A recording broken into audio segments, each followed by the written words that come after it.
And the next on the list in our gratitude journal entry, this moment of gratitude goes to a review written by New York Peds SLP, so NY Peds SLP.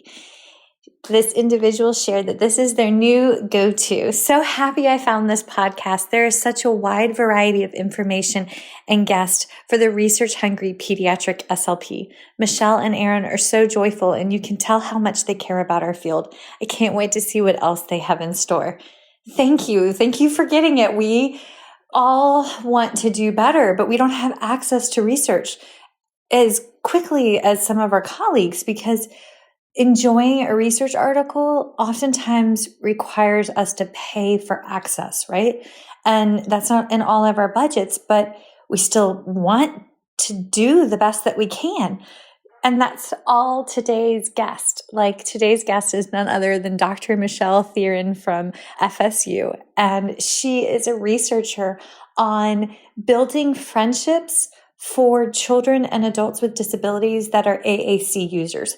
Y'all, this is like the missing link. It's like the best of floor time meets AAC with a little bit of psychology and hope tossed in.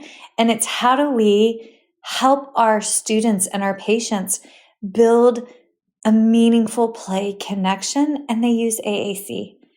And so NYP's SLP, thank you for sharing our passion and research and joining us as we try to be that bridge in the research to practice and make research accessible for everybody. Also, on that note, y'all go check out her lab on Facebook page. It's called AAC Connect Lab. So happy gratitude.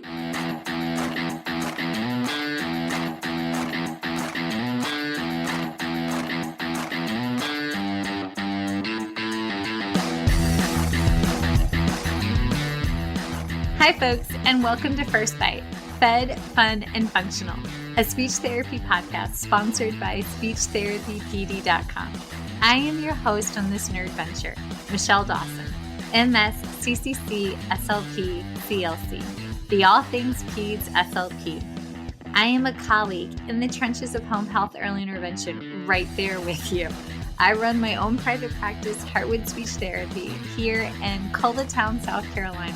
And I guest lecture nationwide on best practices for early intervention for the medically complex and fragile child. First Bite's mission is short and sweet, to bring light, hope, knowledge, and joy to the pediatric clinician, parent, or advocate. By way of a nerdy conversation, so there's plenty of laughter too. In this podcast, we cover everything from AAC to breastfeeding, ethics on how to run a private practice, pediatric dysphagia to clinical supervision, and all other topics in the world of pediatric speech pathology. Our goal is to bring evidence-based practice straight to you by interviewing subject matter experts. To break down the communication barriers so that we can access the knowledge of their fields. Or, as a close friend says, to build the bridge. By bringing other professionals and experts in our field together, we hope to spark advocacy, joy, and passion for continuing to grow and advance care for our little ones. Every fourth episode, I join in. I'm Erin Forward, MSP, CCC, SLP, the Yankee by way of Rochester, New York transplant who actually inspired this journey. I bring a different perspective, that of a newish clinician with experience in early intervention, pediatric acute care, and nonprofit pediatric outpatient settings. So sit back, relax, and watch out for all our squirrels and enjoy this geeky gig brought to you by SpeechTherapyPD.com.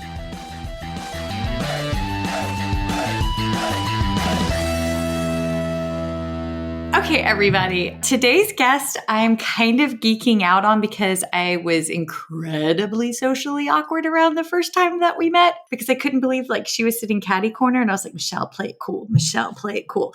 Also, when we're talking about like social skills and relationships today, so of course I geeked out with her. So I have none other than Dr. Michelle Therrien, and I'm hoping to God I said your last name right.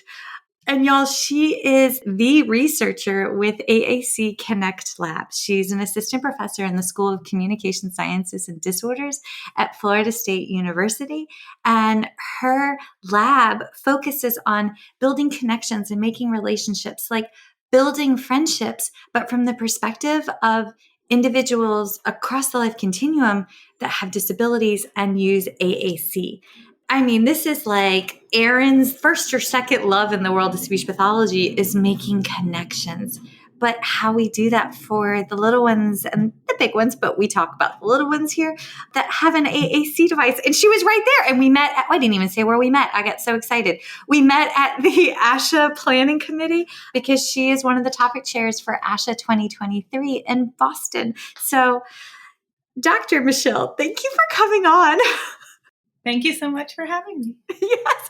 So I hope I wasn't as awkward as I think that I was. Yay, social anxiety. So Awkwardness is fine. I'm right there with you. Okay. I mean, we all have our little niche areas within the world of speech language pathology. But can you talk about like your journey as a speech pathologist and how you found this area as like a researcher, and then how you became to be the topic chair, because you're the topic chair of autism, right? Or no, it's AAC. Yes, AAC. AAC, yes. I knew it was one of the A's. There was a lot of tables and name tags at the convention planning. So, all right, take us from the beginning. What made you want to do all of this? This is actually kind of a hard question because I'm not actually an SLP. That was not how I was trained. So I went to college for the first time, and my major was English literature. I always said that my ideal job would be getting paid to read. Unfortunately, that's not actually a job. So I had to figure out what I wanted to do with it. I was a teacher for a little while, middle school English. Oh my God. I decided that was not what I wanted to do. I did love the children. However, it was not for me. So, okay, on that note, Mrs. Peterson, my 7th grade English teacher, if by some happen chance from Gale Middle School, if you're listening, I am sorry because 7th grade and 13-year-olds are hard and Mrs. Peterson deserves an award. Also, she was going through menopause and I remember her having hot flashes and dripping sweat back in the day with and just like standing in front of 7th period 13-year-olds. Like, they did not pay that woman enough. Also, wait, I do want to know, who's your favorite author? I hate favorite questions because I have such a hard time with it. I don't know. I used to say John Steinbeck, but I haven't read Steinbeck in a really, really long time. I pretty much I don't know. I read very broadly. So I just like good stories. So I don't have particular, even genres that I go for. It's like, I'm on an Agatha Christie kick with Hercule Poirot, I think, yeah. Yeah, I'm like the quirky little man with the mustache that always solves. It's like the OG murder mysteries from like back in the day. Yes. Okay, continue. So you decided that maybe teaching 13-year-old prepubescent children was not the right route. Not the right route, correct. I am married to a pediatric physical therapist, and so we, in our spare time when we weren't working, volunteered with an organization in St. Louis, Missouri called the Disabled Athletes Sports Association. Shout out to Kelly Bellman, who founded that organization. But it was my first experience with AAC ever, was one of the athletes used AAC. And I was just like, what? What is this? This is so cool. So my first reaction, right, is this is so cool. And then as the years have passed, I've been like, oh, but it's also so limiting. I want to figure this out, right? Like both things are true. And so I kind of floundered for a little while. Like, how am I going to do this? I'm not an SLP. I didn't study that. I don't know where to go from here. I ended up getting a master's degree in computational linguistics. What? What is that? It's like the intersection of computer science and linguistics. And so it's a lot about how computers can understand human language and translate. It's like the translation between computer language and human language. So people who have that degree work on things like speech recognition or kind of like AI kind of things related to speech. So it was fascinating. So I did take some of the classes that SLPs take, like phonetics, and like, I learned about sound waves and all this stuff, but I never took it from the clinical angle. It was more this kind of teaching computers how to do that angle. I thought that I would then work on design of systems. That turned out to not be where my heart lied either. Like I was not happy only working with computers. I wanted to be with people. So again, a crisis of like, what am I going to do with my life? And then I, in the middle of the crisis, took a job as a therapy aide at a pediatric clinic. So I did some cutting out of things like sensory letters and laminating things for people. But in the process of doing that, I spent a lot of time with SLPs, OTs, PTs, psychologists, like the whole gamut of kind of pediatric therapeutic services. And I learned a lot from just observing. Kind of an amazing amount, I feel like. Like being around people who do that can just, I don't know, can teach you so much. So as I was in that job, I recognized that there were many kids. So it was a center that was particularly for kids with autism diagnoses. We had some other kids there, but generally that was the majority. And I noticed a need for something besides just working on speech, which is what I mostly saw happening. Like, couldn't they have some other option to get what they want to say out? Keep working on speech, of course, but like, what about now? What about now when speech is so hard? Can we give them an option? And so I wrote a proposal to like start an assistive technology program there. You just casually wrote a proposal. Oh my God, I love you. That is like, in one breath, complain about a situation, recognize there is an issue, in the next breath, let's save the world. I love that. Okay, continue. So casually. This was like, I don't know what year, a little bit before 2010. It was kind of when like iPads were new and like no one really knew that they could be a therapeutic tool. And so we called our assistive technology program iLearn, and we just like brought in the iPads and brought in iPod touches, which I don't think anymore. Yeah, we just kind of started doing it. I did a lot of self-study into research so that I was doing things that were soundly grounded in science in some way. I don't remember how long I did that, but I remember getting to a point where I was like, okay, I don't know what to do anymore.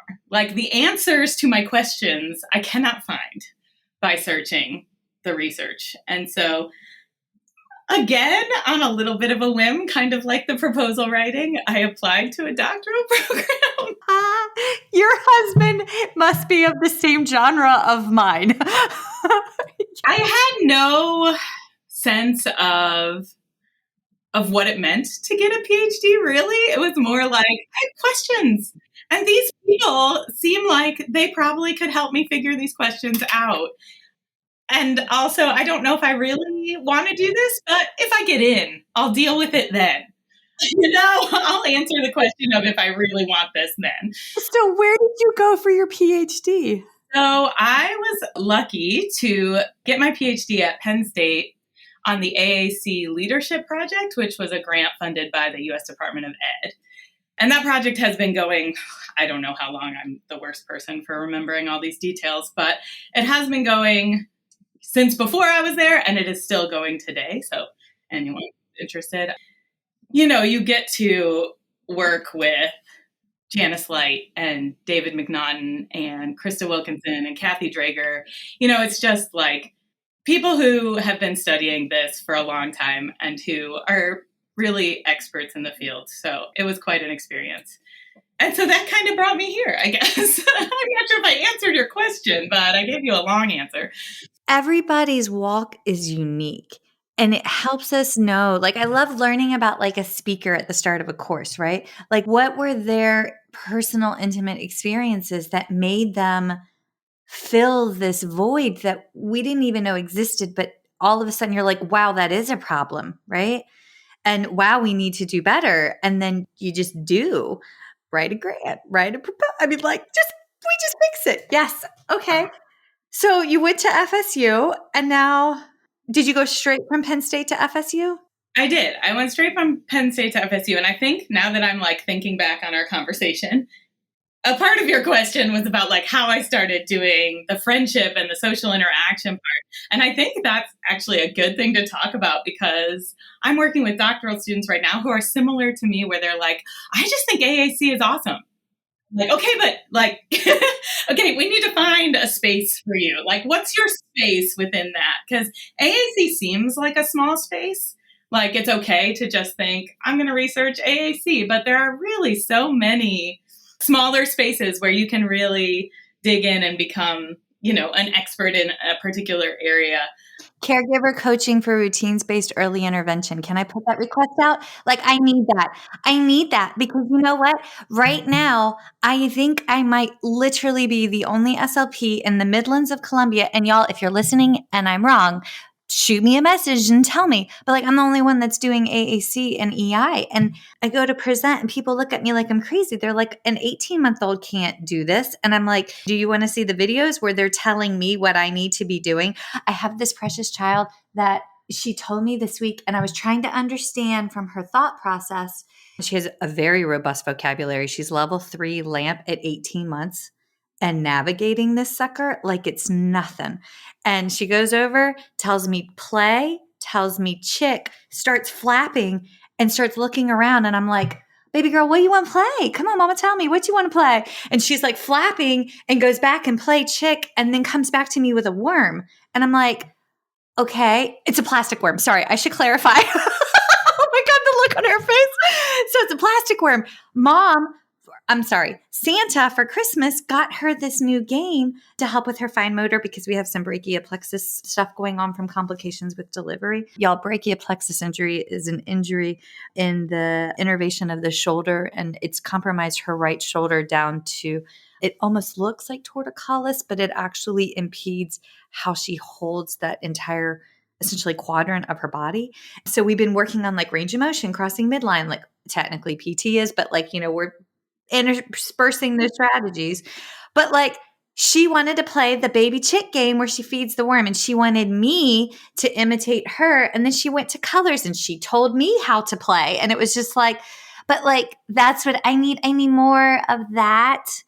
And yes, please. Okay, continue. I'm sorry. I got excited. That was great communication. That's exciting to me as well. This is what I have just been telling my doctoral students, that what I was encouraged to do was to make a list of all the questions I had. Just like make a list. And I still have that list. I called it the What I Wonder list. And then we kind of worked through like prioritizing that and thinking about what really mattered. And that's what led me down like prioritizing communication as a tool to build relationships with people. Do you do anything with the DIR floor time there? Because I know they're in Florida. Stanley Greenspan's outfit?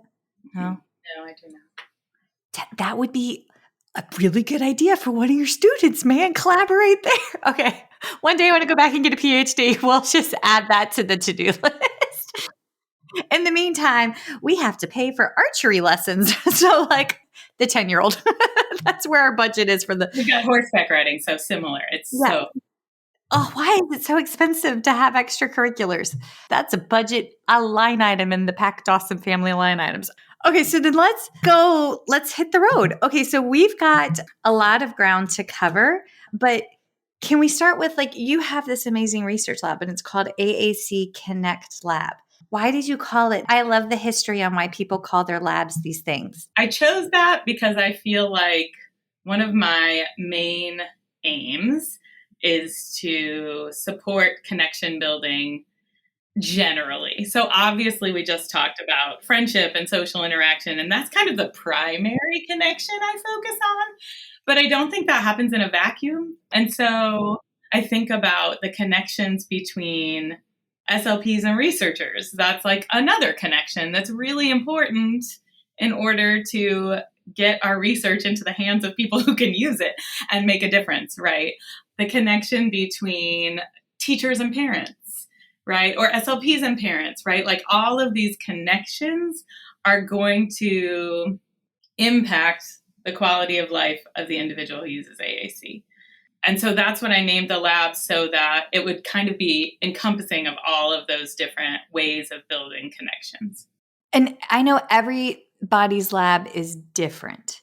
So is your lab doing intervention and therapy, or are they generating research? What does it look like inside the lab? It's just a research lab, so not doing therapy, although our department, our School of Communication Science and Disorders at FSU, is in the process of renovating a space, which we have not come up with a name for quite yet, but we're working on it, that kind of simulates a really awesome preschool space. It is not a preschool, but it will have, a big like motor component, a sensory component, literacy component, like all of these really great things. And then we're hoping to work with the clinical educators in our department and the students in our department to bring programming to that space. And so I think that is going to be a really cool opportunity for us. When I was a clinic coordinator at Francis Marion University, our department chair, Dr. Frances Byrne, her focus area is actually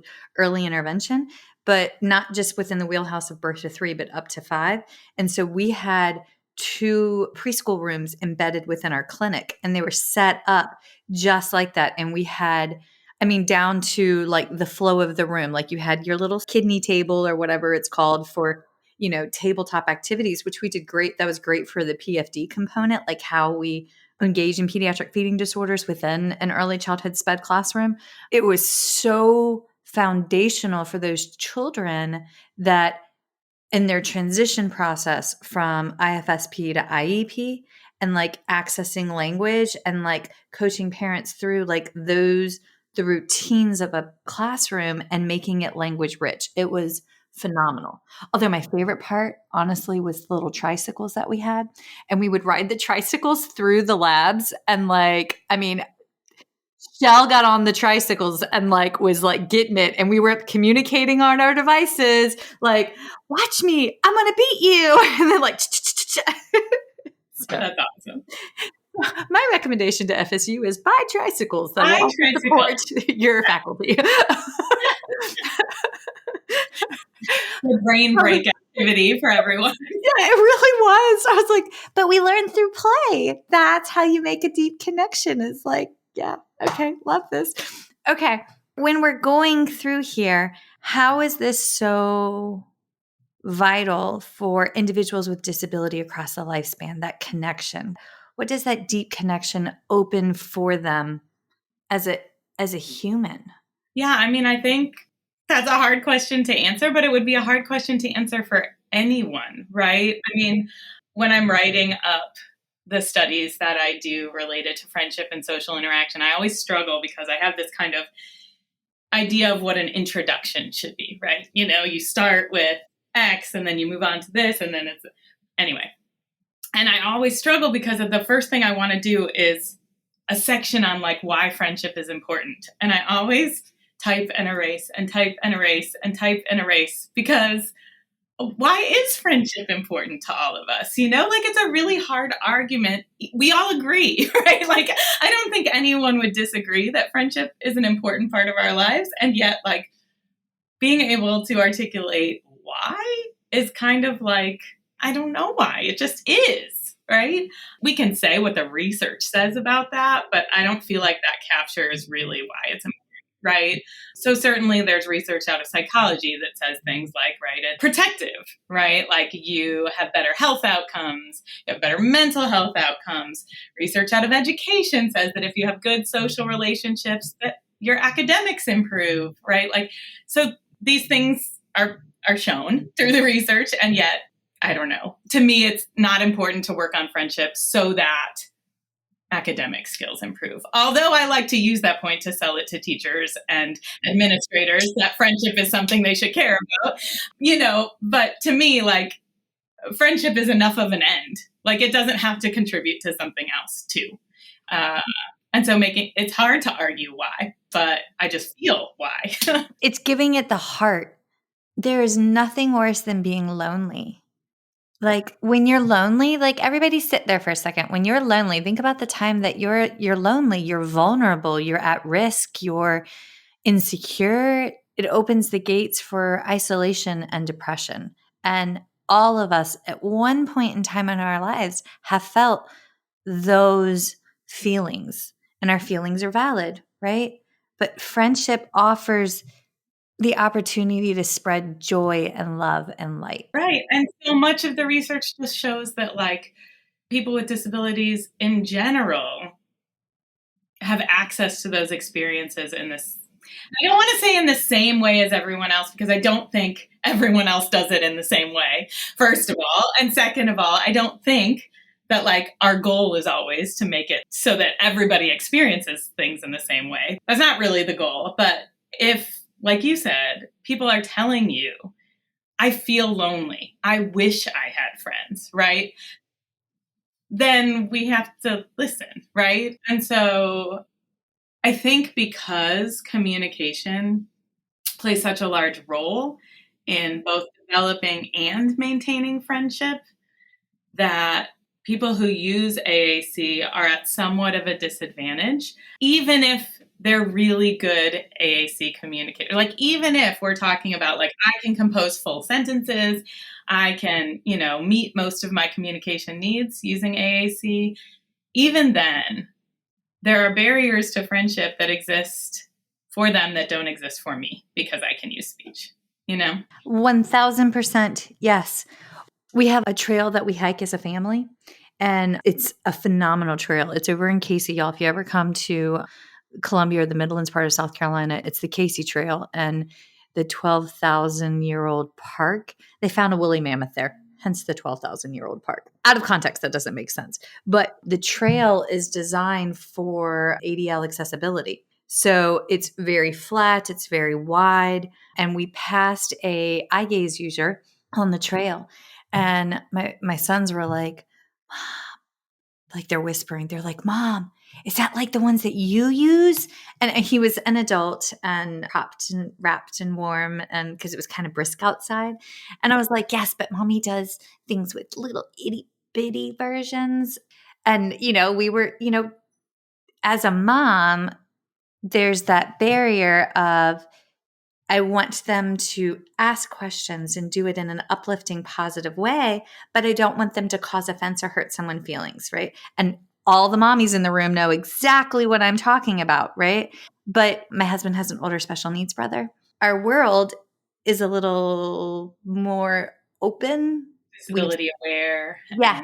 Yes, we have more disability awareness. Yes. We talked about it, and they waved hi and said hi, and then we went on about our business, and we were in the process of shooting pterodactyls. So we had obviously we had to go back to, decimation of pterodactyls to protect Casey and the woolly mammoths. But I digress. But that's when I think of the barriers, especially for pediatrics, is there's a fear there because it's different. And how do we overcome that fear? You gave a beautiful answer. Also, I can see your heart in this. Oh my God, just so much love. Why is it important that SLPs think about friendships for their clients across ages and disabilities? And I think of it as the next step. How do we integrate this into our IEPs, our IFSPs? So I just wrote a paper on this. It is in Perspectives. So check that out. What was the title of the paper? Oh gosh, you are asking hard questions. I will have to look, but I can try to look fast while I'm talking. Let's see if I can multitask. I don't know if I can. That's totally fine. We can edit out the time it takes to look. But y'all, this woman is published a lot. That's why I was sitting there oh my God, it's that woman who I love, but I can't say her last name. So well, good. It's a very Americanized version of a French name. So as long as you kind of don't think you know French, then you probably are going to say it right. We were talking this morning about, Dawson, and Goose said something. He's like, sometimes I think we should have gone with Lawson, but Bear would never have been able to say the L. I'm like, do not pick on your brother. But he wanted the double L because his first name's Ryland. And I'm like, okay, I get that. That's fine. Okay, so the paper is called AAC and Friendships, Considerations for SLPs. It was in Perspectives, yeah. So, and I worked on that with some collaborators, but if you search my name, you should be able to find it. And we talked about the goal of SLPs developing a friendship mindset. So it's hard to always have a research-based specific intervention that you're going to do for everything that you want, right? For everything that you want to do as an SLP. Research is just not fast enough to keep up with that. But we encourage this friendship mindset where if you're writing goals for an IEP, for example, that you think about, okay, if friendship is my ultimate goal, right? I'm not going to write in the IEP, like, we'll make one friend. That is not not super valuable, right? But I also, that's really sad. So, yes, that's so limiting. We don't want one friend. I'm not going to write that necessarily because maybe I don't have the support from the administration to like target friendship if I write the word friendship. Or, old SLPs who work with adults will say things like, well, insurance is not going to fund a friendship goal. But if you think about the factors that contribute to making friends, then you can start to see, I could write a goal for that, right? Like social communication is totally within our scope of practice, right? So I could write a goal for social communication and not just social skills that we work on in this like isolation way, but like a goal that actually gets this child that I'm working with engaging with a peer in a natural way, in ways that kids interact with each other. If I can keep that in mind, then I can write a communication goal that has friendship in mind, right? So I'm keeping this friendship mindset, even while I'm writing a goal that focuses more on expressive language or receptive language or whatever. I'm trying to think of how to word that goal and what that would look like. And that's tough. So if you have suggestions here, I'm all open for suggestions. And I do. So in that paper, we created a table that goes by age. So we have a preschool section in the table, an elementary section in the table, secondary, and adult. A sample goal that like kind of demonstrates a friendship mindset, although they're not written in like good IEP language. So of course, like we would have to take them and make them more specific and measurable and all of those good things. We were not trying to do that. We were giving a kind of broad goal. And then some like sample treatment activities, what kind of materials you might use, and then what aspect of friendship development that sample goal would address, right? So for example, the preschool sample goal was student will increase communicative participation within interactions with peers. Of course, you could write that in lots of different ways. And the sample treatment activities and materials came directly from another one of my studies where I will say, like, the outcomes of my study were not friendship, right? Because friendship is squishy. It's hard to measure. I just saw a card from Hallmark that says we've aged like good wine, but where did the box of chocolates go? And it was two 80-year-old biddies in a bikini and they had gotten squishy together. And so like Perfect. That was a yes, Hallmark, man, they get me with their cards and their movies. Okay, continue. So sorry. So what I mean by that is that friendship is hard to measure and our attempts to do it, I think, like miss the mark, right? So if we just say, well, how many friends do you have? Let's just count them. That's the way we measure friendship. Well, like that's, I think we could all say like, yeah, but that discounts how important my one friend is. Like that is not right. Okay. So then we try to quantity, not quality. I want quality. Yes. And quality is not necessarily observable, although again, people have tried to do this. I just think we aren't there yet. So I would like to work on that. Future research, got plenty of things in mind. But so in the studies that I did, I was measuring things like number of symbolic communicative turns within the interaction, right? So how many times did they communicate to each other, the two kids? Again, this is not friendship, but it is something that you won't have friendship without it, right? If you never communicate with a peer, it's going to be hard to make friends. So it's kind of that friendship mindset thing, right? So if the goal is increasing communicative participation, this is the activity that we did. In my study, it was just looking at storybooks together, which is something that kids do in preschool classrooms. So I was trying to make a natural context. Also, storybooks are really nice because they give you a shared vocabulary. I would love to do more work outside of the storybook area with like play and other things, but storybook is very nice because it is a structured activity where that vocabulary is going to be similar. We can find like characters and topics that both kids are interested in, like trucks or Dora the Explorer or, any whatever characters they're interested in. And for me, the most important thing about the intervention study that I'm talking about that I have done is that the two children, so one child who uses AAC and one child who doesn't, although I would argue that you could do it with two kids who use AAC, there's no reason that a child's friends have to be kids without disabilities. That's a little bit. Beautiful world. I'm good. Yes. But most important, one important thing about that study is that the two children are taught communication skills together, and it's not the child with a disability who has to fix their communication as much as it is that the two children have to learn how to communicate together. And so, the peers, like you were saying, right? Like with your kids walking on the path, like they have to know things so that they can interact appropriately with someone.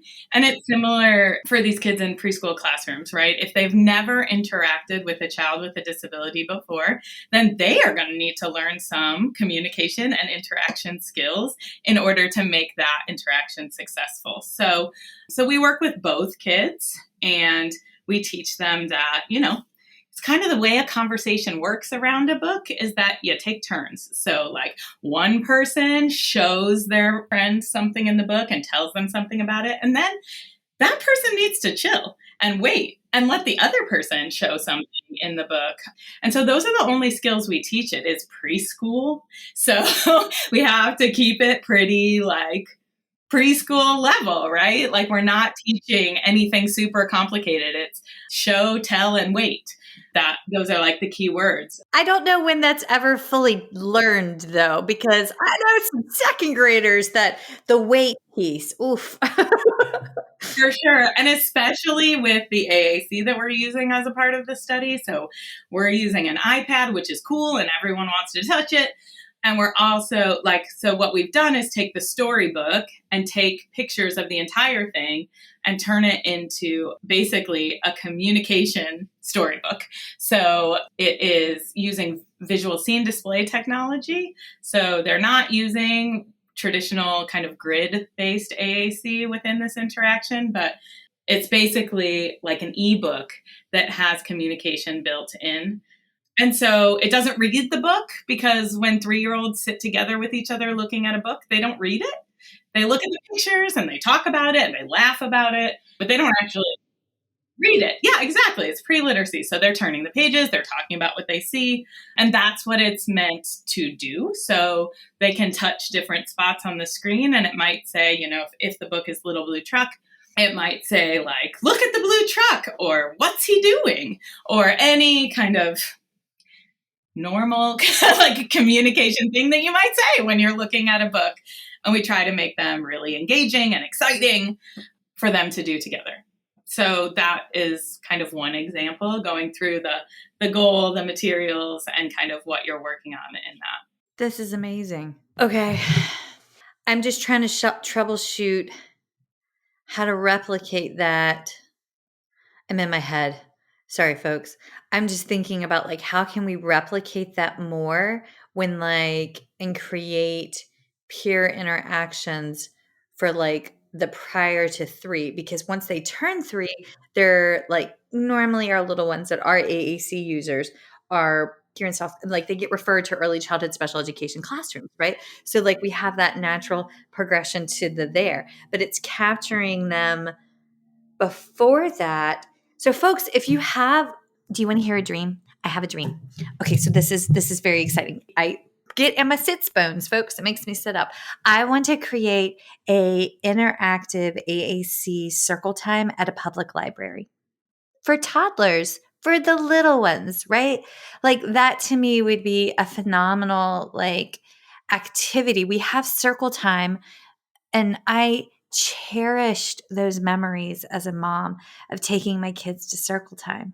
And I mean, yes, was it difficult to schedule in my work life? Yes, but life is more than work. And I have a dear friend who, we became friends because I treated her daughter, and she didn't get to do those activities because of the fragility of her daughter. And now she has a typically developing second child, and, they've been able to do that. And she's like, I didn't know what I was missing. And I want to create that. So if you're listening and you have the collaboration and opportunity to partner with your local library, and you're also an AAC fan like us, maybe let's spitball this, write a grant, write a proposal, and make it happen. Okay. Yeah. We speak it into the universe here. We can manifest. That's the word Erin uses. We're manifesting. Okay. I think though that leads into something else that I'm working on. So I'm going to keep going, right, with the school stuff, because I think a lot of kids do make friends at school. It is like the primary place where they spend a lot of time with other kids. However, it is not the only place. And I think what you just said for that younger set, right? Like the library, that's a community place where kids might interact with other kids. And if it becomes a regular thing, then they might develop a friendship.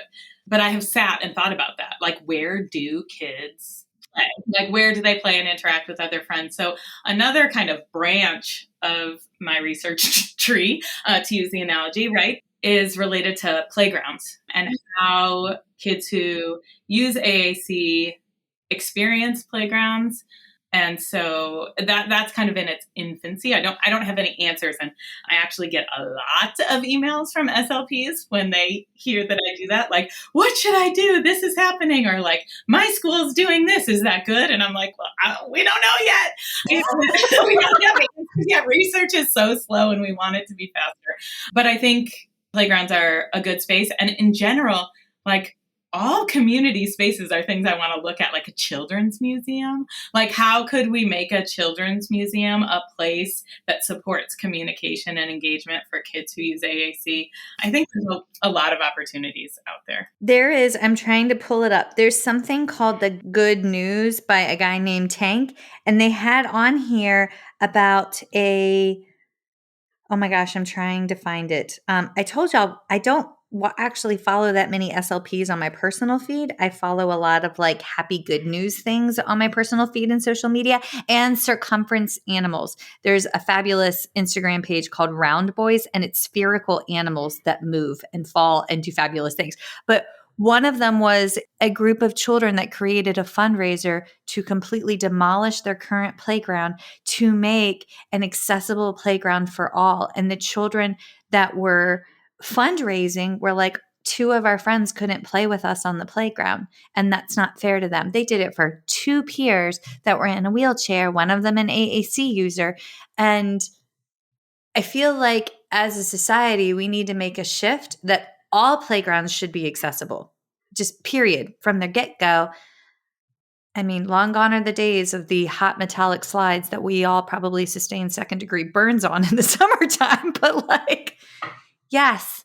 Okay, so when that research comes out, so then I wonder, how is language going to look different in an accessible playground versus an inaccessible playground? Absolutely. And what does accessible mean when you're talking about language, right? Like, I think mostly we think about physical disabilities. And so building things like ramps and, different stations, right, that are at different heights or whatever, like making things physically accessible. But that's not the only thing that should be a part of that accessibility definition. And so I've seen, at least people who have looked into this for like kids with autism are like, well, our playgrounds need to have both spaces where someone can kind of remove themselves from all the sensory stimuli, or places where there is more sensory stimuli, right? Like things they can touch, or water features, or sensory, right, is another area of accessibility to think about. And I think communication is something that we don't really think about when we think about playgrounds, because my hypothesis would be that even if a playground is fully physically accessible to someone who uses AAC, that there would still be barriers to communication on that playground. And if they can't communicate, then it's hard to engage other people in that play. So they might be able to go down the slide, but they're doing it by themselves. And so yeah. Last summer, was it last summer? It might have been a year and a half ago. I had a young lady on who she partnered with a local charity, and they created AAC boards for her community playgrounds. And like, that's phenomenal. And there are pre-existing AAC boards that you can order. I know Talk to Me Technologies has vinyl ones. I don't know if they're latex free or not, like especially within the paint. And that can be a barrier for some children, because I've worked with plenty of kids that have latex allergies, can't have certain types of foods because they actually fall within the same family. But they have pre-existing boards that you can adhere to, like the chain link fence. And we did that at a clinic that I worked at. We got those boards and put them in every single therapy room in the entire building. And they had a outdoor playground, like an outdoor backyard that was built just like you described for seekers and avoiders.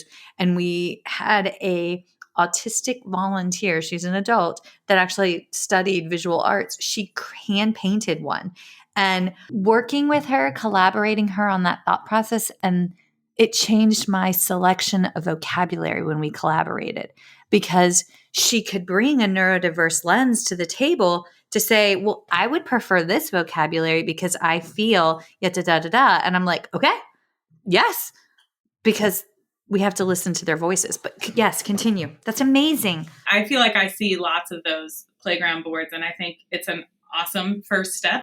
I also don't think it's really the solution. I mean, like I said, I think it's a start. We don't know what else to do, right, at this point, because people haven't studied this. And so I'm hopeful that we can find some things that are more in the moment, where you don't have to like leave the activity that you're doing to go to a board and talk, but we're not there yet. We're not there quite yet. What if there were placards spaced throughout, like miniature versions that were just like places where you naturally see a kid huddle, like the top of the slide or adjacent to the swings? Or we have this one thing that makes me nauseous to this day, where you like spin the wheel and it makes everybody spin. But I mean, like where a kid's hand would naturally go on a playground feels like to me where you're a genius. I love that idea. Yes, I really think that that's important. And then thinking about like what words do kids actually use in all of these spaces? Right? Get out of my way.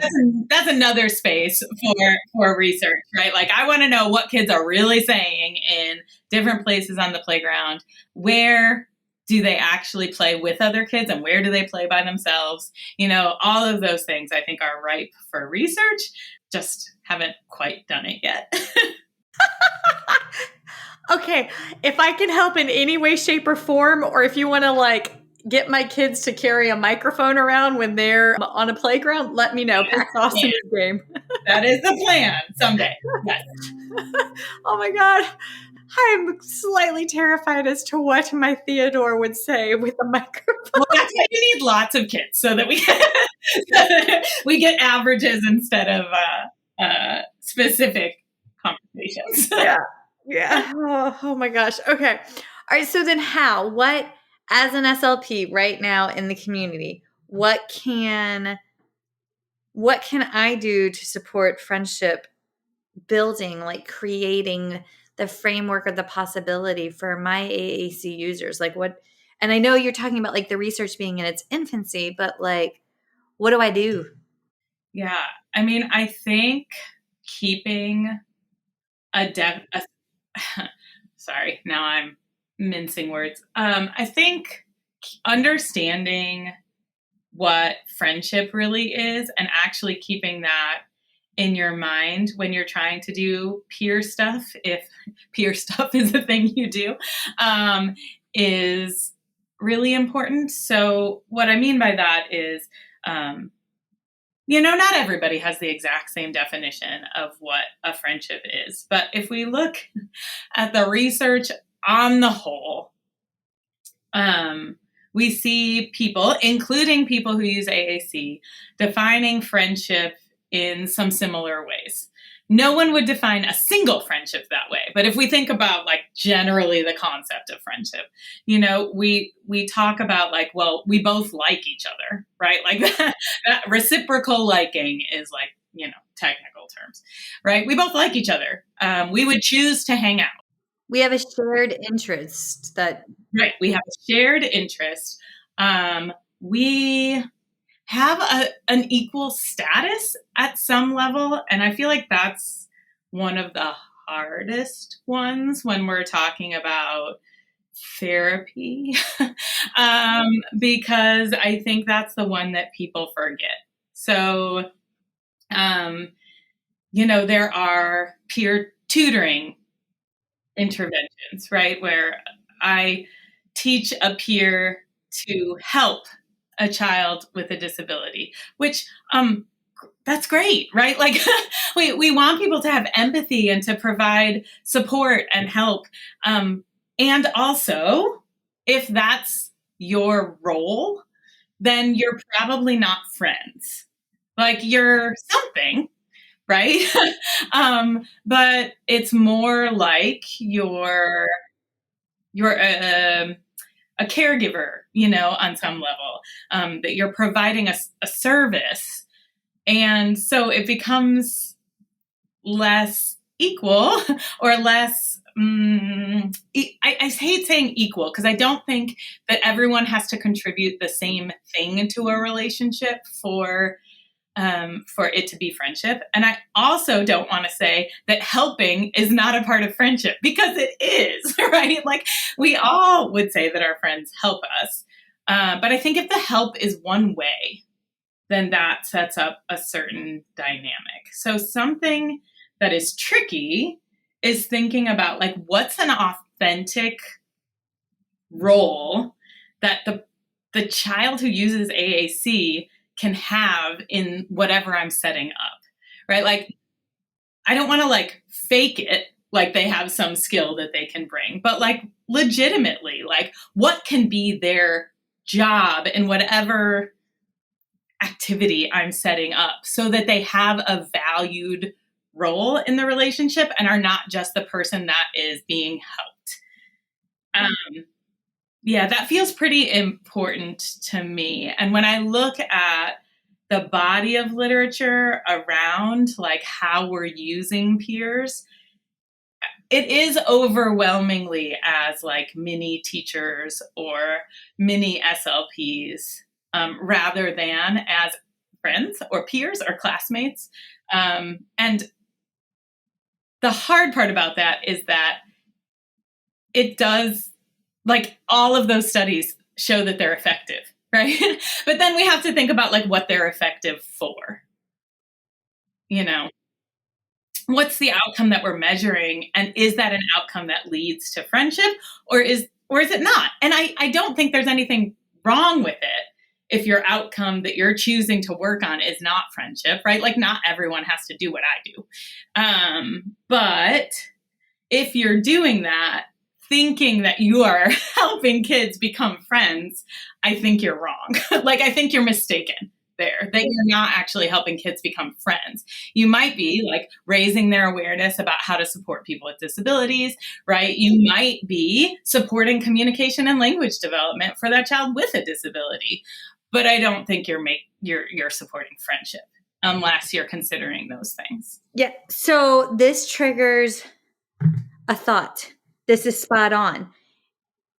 In my head, sorry, there's 4 different thoughts going through my head. Okay, so we had Morgan Oates on in January about neurodiversity, and she's with, she's getting her Ph.D. at The Ohio State University with Allison Bean, right?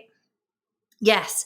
And so she was talking about how when a neurodiverse peer talks to another neurodiverse peer, they have matched, what was it? It's not minimal pairs. God bless America. That's phonological processes. Give me 2 seconds. This is why I don't teach double empathy. That's the thought process. Double empathy, right? But like she talked about how one way they communicate and with each other is information dumping. And I was like, oh my God, that is my goose danger. Like my 10-year-old information dumps all historical facts. But like that's him building, that's how he creates friendships. And like bless his little heart, he has found 2 buddies in class that also information dump historical facts. So like, and they just thrive in this little trio of like,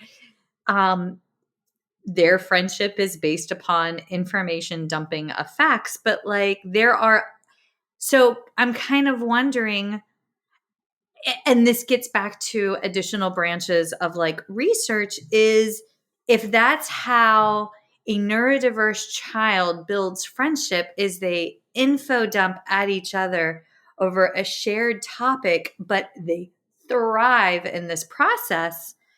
I mean, are we then looking at their unique fringe vocabulary to make sure that they have access to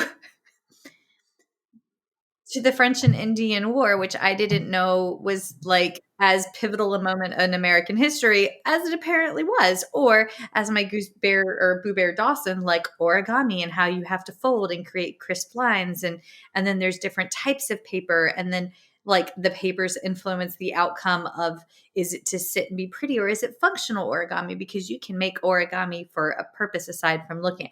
It's just very like there are children. I love them. Just one day they're going to listen to these and be like, Mom, why did you talk about that?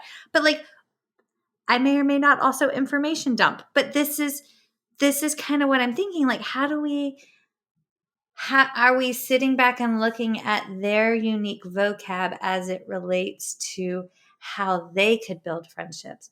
That's cool. Right. And I think about how systems could support that, and it's tricky, right?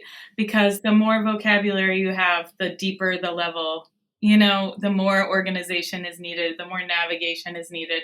And it does become tricky, especially with the systems that we have. I keep going back to, well, 2 things. One, the importance of literacy, right? In the space of like, if I really want to say anything that I can possibly think of in my head, being able to spell is going to make a world of difference. That's one. And I do not do literacy work, but I have many lovely colleagues who do. And then thank you, Kelly Farquharson. Okay. The other thing is visual scene displays and video visual scene displays, which I also have colleagues who are really working on that in the space of social conversations, because they allow for more use of digital pictures. Wait, what are these words that you're talking about? So visual scene display. So it is just a digital picture with communication hotspots.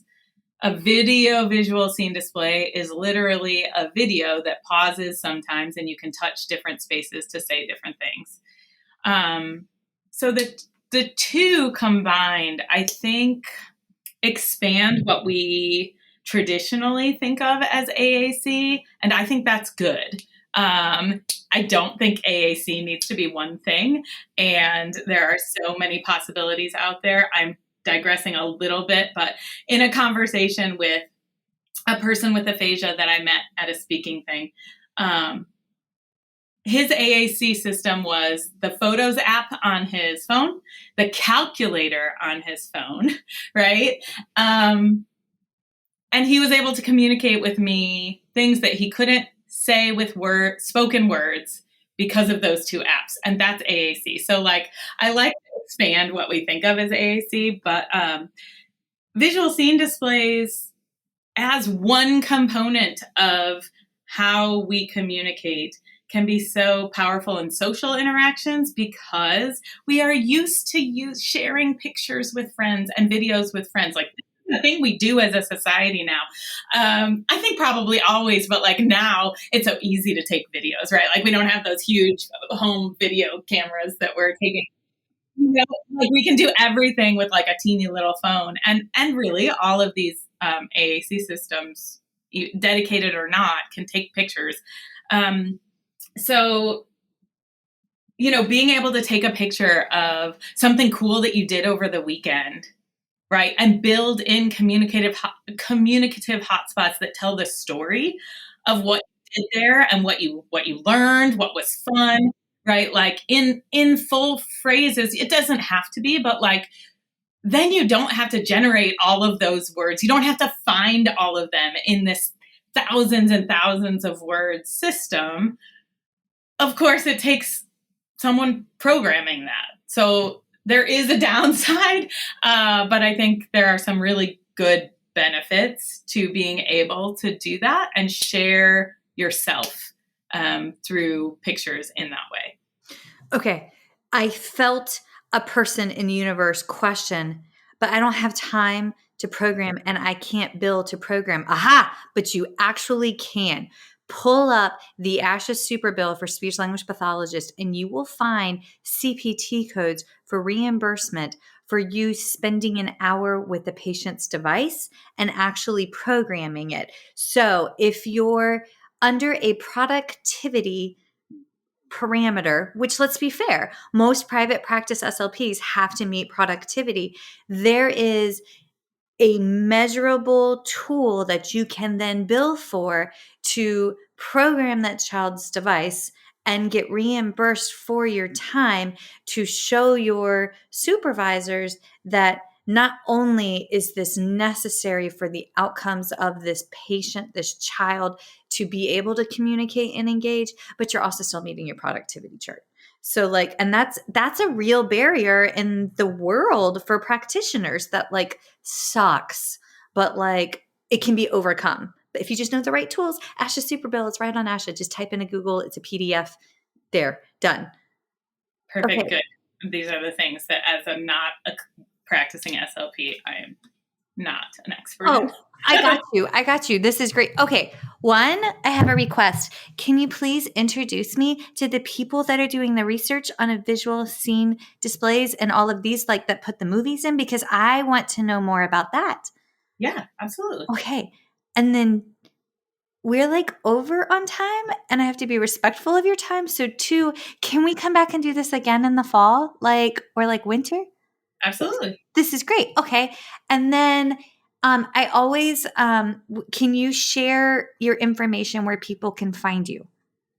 Sure. I'm not super active, but the AAC Connect Lab does have a Facebook page. And so if you just search on Facebook, AAC Connect Lab, you will find that.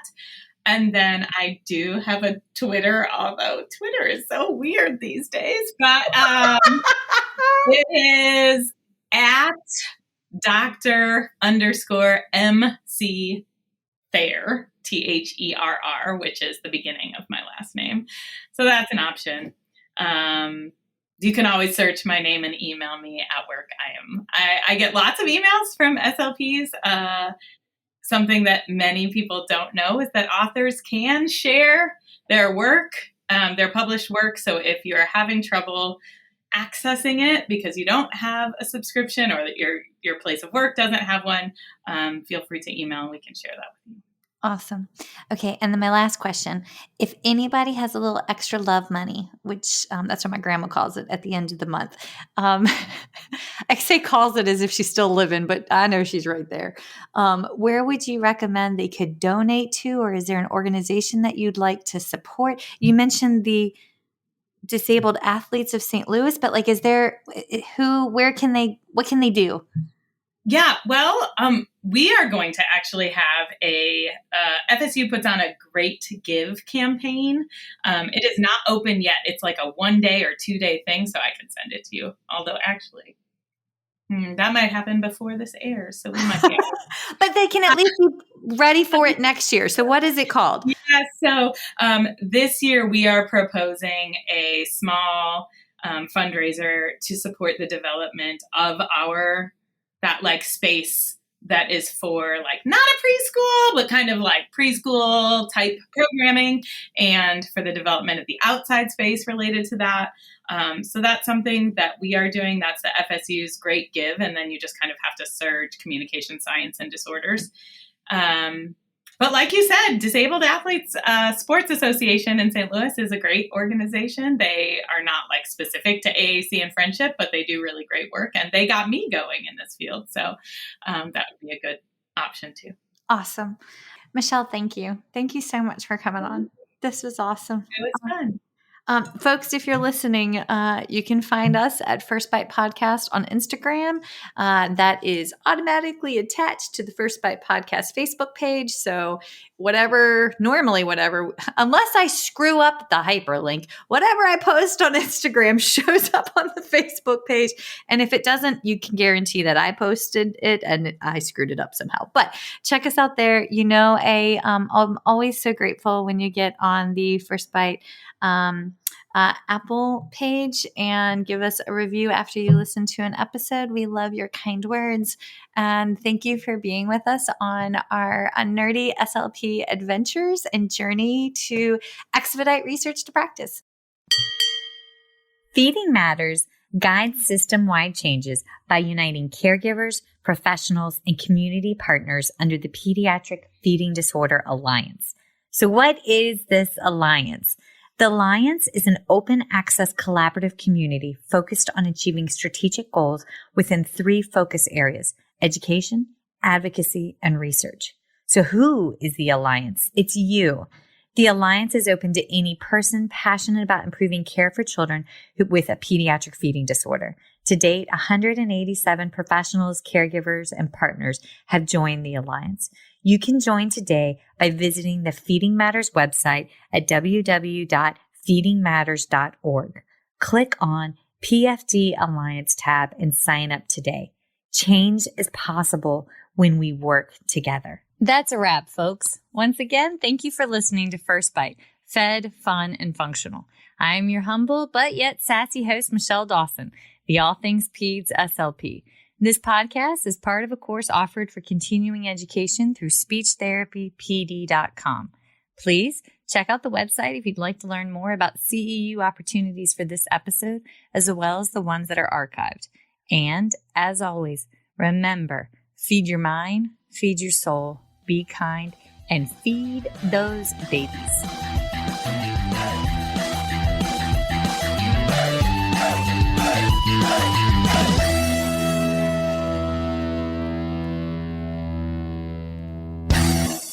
Hey, so it's Michelle Dawson here, and I need to lay out my disclosure statements. So if you ever wondered how bad my ADD, ADHD, and lack of sleep Monday through Monday actually is, well, here you go. These are my non-financial disclosure statements. I volunteer with Feeding Matters. I'm a former treasurer with the Council of State Association Presidents. I'm a past president with the South Carolina Speech Language Hearing Association. I am a current member of both ASHA and SCISHA. And for this year, for 2021, I volunteered for the Pediatric Feeding Disorder Planning Committee for the ASHA 2021 convention. My financial disclosures. All right, so I receive compensation for First Bite presentations as well as talking teletherapy and understanding dysphagia from speechtherapypd.com. I also receive royalties from speechtherapypd.com for ongoing webinars that I have on their website, as well as compensation from PESI Incorporate for a lecture course webinar that I have on their website as well. I am coordinator for clinical education and clinical assistant professor for the Masters of Speech Language Pathology program at Francis Marion University in Florence, South Carolina, for which I receive an annual salary.